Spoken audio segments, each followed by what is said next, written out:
আপনারা যারা আশাহত হচ্ছেন অনুগ্রহ করে আশাহত হবেন না। ডিস্টর্টেড একটা সিস্টেম কিংবা মানে মাফিয়া হয়ে ওঠা, দানব হয়ে ওঠা সরকার পালিয়ে যাওয়া মানে কিন্তু রাতারাতি উত্তরণ না, আলাদিনের চেরাগ পেয়ে যাওয়াও নয়, বরং অনেক অনেক অনেক বেশি ওয়ার্কলোড, অনেক অনেক বেশি স্ট্র্যাটেজি বলেন, প্ল্যানিং বলেন, এই কাজগুলো আমাদের ঘাড়ে পড়ে যাওয়া। এবং আমি ভাগ্যবান মনে করি আমাদের প্রজন্মকে, যে আমরা কিন্তু সেই রেয়ার প্রজন্ম যারা ওই সুযোগটা পেয়েছি, সেইখানে আমাদের আসলেই ভ্যালু অ্যাড করার সুযোগ আছে। যখন রাষ্ট্র নিয়ে কথা বলি, যখন দেশ নিয়ে কথা বলি, যখন এই যেই টপিকগুলো এনেছেন তরুণরা, এগুলো আসলে এক কথায় সোজা গোটা দেশ। কাজে এই আলোচনা নিয়ে যখন আমরা কথা বলবো, এটা কোনো না কোনো সেক্টর বেছে নিতে হবে। আমি প্রথম যে কথাটা বলতে চাই সেটা হচ্ছে যে যেই পলিসি মানব সম্পদ উন্নয়নমুখী হয় এবং যেই পলিসি টার্গেট থাকে মানবিক এবং নাগরিক মর্যাদা নিশ্চিত করা, সেইটার চেয়ে বেটার কোনো পলিসি হতে পারে না। আমরা রাজনৈতিক দল হিসেবে বাংলাদেশ জাতীয়তাবাদী দল চেষ্টা করেছে তার 31 দফার প্রতিটারই যদি সামারি করি এক কথায় বলতে চাই, তাহলে সেটা হবে মানব সম্পদ উন্নয়ন এবং মানুষের মানবিক এবং নাগরিক মর্যাদা নিশ্চিত করার জন্য কাজ করা। আমরা যখন টেবিলে কথা বলি, আমাদের মনে রাখা দরকার আমরা সেই সময়ে কথা বলছি। যদি শিক্ষা নিয়ে কথা বলি, তাহলে আমাদের শিক্ষায় প্রায় 14% বাচ্চা প্রতি বছর ঝরে যায়। আমাদের মনে রাখতে হবে মাধ্যমিক পর্যায়ে 11% বা 12% বাচ্চা ঝরে যায়, এবং অ্যাজ আ হোল আমরা আরেকটা রিসার্চে দেখি যে এই সংখ্যাটা 33 ভাগ। অত্যন্ত ভয়াবহ এই জন্য যে আমি যদি শিক্ষাটাকে পাবলিক ইউনিভার্সিটি বেসড বা কলেজ বেসড বা সেকেন্ডারি বেসড মানে চিন্তা করি, তাহলে একটা খুব বড় জনগোষ্ঠী আমরা বাইরে ফেলে আসছি, যারা আসলে আমাদেরই অংশ। বাংলাদেশ জাতীয়তাবাদী দলের যে একটা প্ল্যানিং আছে $1 ট্রিলিয়ন ইকোনমি, আমি কেন বলি এই কথাটা তুলছি, কারণ এটা হচ্ছে একটা আলটিমেট গোল। এটা কি শুধু ইকোনমিক্যাল গোল? এইটা কি শুধুমাত্র ইকোনমিক্যাল পলিসি? তা তো নয়। প্রতিটা অংশ, একটা রাষ্ট্র হচ্ছে কমপ্লিমেন্ট করে একটা অংশ আরেকটা অংশকে। আমি যখন মানব সম্পদ উন্নয়ন বলি, তার মধ্যে শিক্ষা আসে, তার মধ্যে স্বাস্থ্য আসে, তার মধ্যে জীবনযাপন আসে, এবং অবশ্যই জলবায়ুও তার সঙ্গে সংশ্লিষ্ট। আমি যখন নাগরিক এবং মানবিক মর্যাদা বলি, তখন নাগরিক হিসেবে সাংবিধানিকভাবে এবং মানবিকভাবে তার যে মর্যাদা পাওনা, সেটাকে নিশ্চিত করা বোঝায়। ফলে সবগুলো এই জায়গাটায় এক হয়ে যায়। কিন্তু আমি যে আরেকটু স্পেসিফিক্যালি কথা বলতে চাই, সেটা হচ্ছে যে আমাদের অ্যাজ আ হোল চিন্তা করতে হবে যে নেশনকে বিল্ড আপ করা এটা রাতারাতি বিষয় না। এই মুহূর্তে যে জায়গাটা আমরা দাঁড়িয়ে আছি, এমন একটা জাতিগতভাবে আমরা একটা এমন মানসিক বৈকল্যের শিকার। আমাদের ডক্টর মুর্তজার একটা কথা আমার মনে পড়লো, মানে কথাটা আমি নোট করছিলাম, যে আমাদের একটা খুব বড় অংশ, এমনকি যারা মানে বিশ্ববিদ্যালয় পর্যায়ে পড়াশোনা করছেন, তাদেরও অলমোস্ট 43% কোনো না কোনো মানসিক বৈকল্যে ভুগছেন। ইনারা কিভাবে একটা আগামী তৈরি করবেন যেই আগামীতে সকলের নিরাপত্তা বা অধিকার নিশ্চিত হবে? সম্ভবই না। তারা নিজেদের সাথে প্রতিদিন নিজেরা যুদ্ধ করছেন নিজেদেরকে ভালো রাখার জন্য। কাজে এই জায়গাটায় অ্যাড্রেস করতে হলে তাহলে বোঝেন, প্রাইমারিতে প্রতিটা বাচ্চার উপস্থিতি নিশ্চিত করা থেকে শুরু করে বিশ্ববিদ্যালয় পর্যন্ত মানসিক স্বাস্থ্য যেন সুনিশ্চিত হয়, সব কিছুকে কিন্তু এক জায়গায় আনতে হবে। একটা সেক্টরকে আলাদাভাবে বরাদ্দ বাড়িয়ে আরেকটা সেক্টরের দিকে বিশেষ নজর দিয়ে এইভাবে স্ক্যাটার্ড ওয়েতে আর এই দেশকে কখনোই ডেভেলপ করার সুযোগ নাই। এটা এমন একটা প্ল্যানিং, এমন একটা ওয়ার্ক এফোর্ট, যে এফোর্টে আমার পাশে যতখানি এনসিপিকে দরকার, ততখানি অন্যান্য রাজনৈতিক দলগুলোকে দরকার শিক্ষকদের, দরকার সাংবাদিকদের, আমাদের প্রত্যেককে। এই জিনিসটা এককভাবে দায় নেওয়ার কিছু নাই, এবং এককভাবে দায় বহনযোগ্যও না। মাফিয়া হয়ে ওঠা ক্ষমতায় যে এই শব্দটার সাথে আসলে আমরা বেশ কিছুদিন ধরে পরিচিত হচ্ছে, এটা যে খুব পুরনো শব্দ আমি সেটা বলবো না। 2-3টা পরিসংখ্যান আমি এটা খুব পছন্দ করি উল্লেখ করতে। সেটা হচ্ছে সত্যি, জিয়াউর রহমান যখন ক্ষমতা নেন তখন এদেশের জিডিপি গ্রোথ ছিল -4%। তিনি যখন 4 বছর এই শাসনামল তার শেষে, তার যখন মৃত্যু হয়, জিডিপি গ্রোথ ছিল 7.1%। এবার আপনি বলুন তো, ঠিক কী ধরনের রাষ্ট্র ব্যবস্থা বা সরকার কাঠামো পরিচালিত হলে সির্ফ 4 বছরে এই দিনকে রাত করা সম্ভব হয়? সত্যি জিয়াউর রহমান যেই সময় ক্ষমতার দায়িত্ব পেয়েছিলেন, সেই সময়টা থেকে যদি আমি হিসাব করি, আজকের বাংলাদেশ ওই একইভাবে আবারও পিছিয়ে গিয়েছি আমরা ওই জায়গাটায় যেখান থেকে আমাদেরকে আরেকটা সুযোগ এসেছে যে আমরা কি নিতে পারবো আমাদের সত্যিকার অর্থে দেশের প্রবৃদ্ধিটাকে অতখানি। দেখুন, পরবর্তীতে বেগম খালেদা জিয়ার দুটো পলিসি এখানে বলি, যেহেতু নিভা বললেন যে সরকারের সাথে তার যে সম্পর্ক, রাষ্ট্রের সাথে নাগরিকের সম্পর্ক, বাংলাদেশে বেগম খালেদা জিয়ার সময় 2001 থেকে 2006 আমাদের কিন্তু প্রাইমারিতে কোনো ঝরে পড়া ছিল না। এটা কি জানেন? এটা একটা রেকর্ড। এটার কারণ ছিল দুটো ইকোনমিক্যাল পলিসি। একটা হচ্ছে ফুড ফর এডুকেশন, ওই যে মিড ডে মিল দেওয়া হতো, আরেকটা ছিল উপবৃত্তি, যে উপবৃত্তির কথা নিভা বললেন। আজকে আমরা নারীরা, বেগম খালেদা জিয়ার একটা জিনিস বারবার বলতে হয়, তার একেবারে ক্রেজি ধরনের একটা মানে গুরুত্ব তিনি দিয়েছিলেন বা এমফাসাইজ করেছিলেন নারী শিক্ষাকে।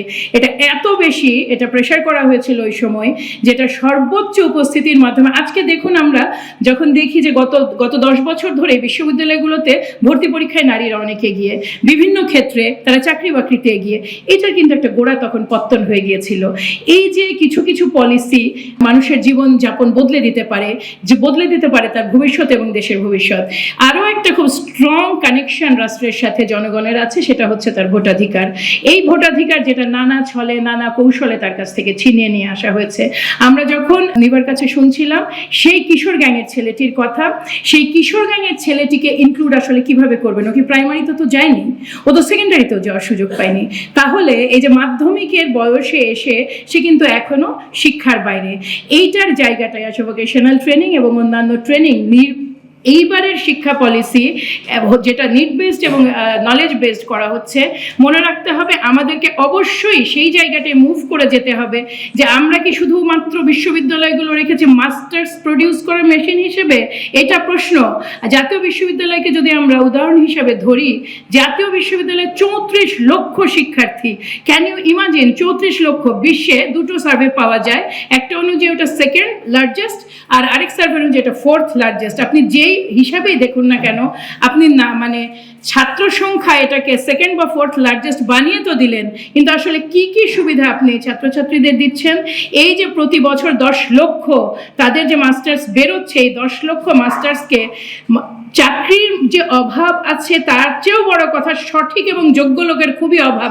এখানে যারা এমপ্লয়ার হিসেবে আপনারা আছেন তারা প্রত্যেকে জানেন যে ইন্টারভিউয়ে যখন আমরা বসি তখন আমরা আসলে সার্টিফিকেটের চেয়ে অনেক বেশি কম্পিটেন্সি খুঁজি এবং প্রতিনিয়ত আমাদের হতাশ হতে হয়। কারণ ওই যে আমাদের যে একটা সামাজিক এবং মানে একটা কি বলবো পারিবারিক মাইন্ডসেট আছে যে আমার বাচ্চাটাকে যেভাবেই হোক মাস্টার্স কমপ্লিট করতে হবে, এই বোধটা থেকে বেরিয়ে আসা জরুরি। বাচ্চাদের শিক্ষা হওয়া উচিত কর্মমুখী এবং মানে কর্মমুখী এবং আয় করতে পারে যেই শিক্ষা।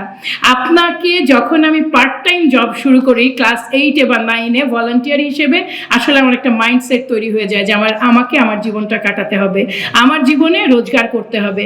আমার 18 বছরের ছেলে 22 বছরের ছেলে বিশ্ববিদ্যালয়ে যাচ্ছে, সে জানে না হাউ টু আর্ন, সে কিছুই জানে না। কারণ তাকে আমি শুরুতেই বলে দিচ্ছি ইয়োর টিউশন ফিজ কাভার্ড, তোমার থাকা কাভার্ড, তোমার সব কিছু কাভার্ড। আমরা হাজব্যান্ড ওয়াইফ দুটো বাচ্চা মানুষ করি আমাদের ইনকাম দিয়ে, তাদেরকে একেবারে সত্যিকার অর্থে অযোগ্য মানুষ হিসেবে তৈরি করি। তারা নিজের জীবনে যে ফেল করে, পার্সোনাল লাইফে ফেল করে, দেশে যে নিজের জীবনে ফেল করে, পার্সোনাল লাইফে ফেল করে, সে দেশকে কন্ট্রিবিউট করবে কিভাবে?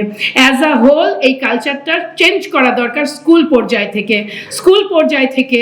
এমনকি যেই ছেলেটি মেধাবী, যে আইভি লিগে ভবিষ্যতে পড়তে যাবে, তারও পার্ট টাইম আর্নিং শুরু করা উচিত অনেক আর্লি এজ থেকে। এই জিনিসগুলো হচ্ছে সোশ্যাল নর্ম, যেগুলো আমরা ভাঙতে পারি। আমি যখন KFC-তে যাই, আমার ছেলে যদি আমার সামনে ট্রে নিয়ে আসে, আমার কিন্তু খুব লজ্জা লাগে। কিন্তু আরেকটি ছেলে আর 10 জন ছেলে, আমি লেকচার আপনার এখানে দিয়ে যাচ্ছি, অথচ আমি আমার ঘরে আমার বাচ্চাদেরকে এনকারেজ করছি না। এই ডাবল স্ট্যান্ডার্ড যে মেন্টালিটি এবং এই আরবান অ্যান্ড এলিট মেন্টালিটি, এটা গোটা দেশকে ক্ষতিগ্রস্ত করছে। আমরা যে 40%, আমরা যখন বলি যে আমাদের 26 লাখ বেকার, গত 10 বছর ধরে এই সংখ্যাটা কনস্ট্যান্ট। এটা কি জানেন আপনারা? 26 লাখই বেকার। কেন 26 লাখ গত 10 বছর ধরে বেকার বুঝান তো আমাকে। প্রতি বছর যে এত মাস্টার্স বেরোচ্ছে, অনার্স করা শিক্ষার্থী বেরোচ্ছে, তারা কোথায় গেছে?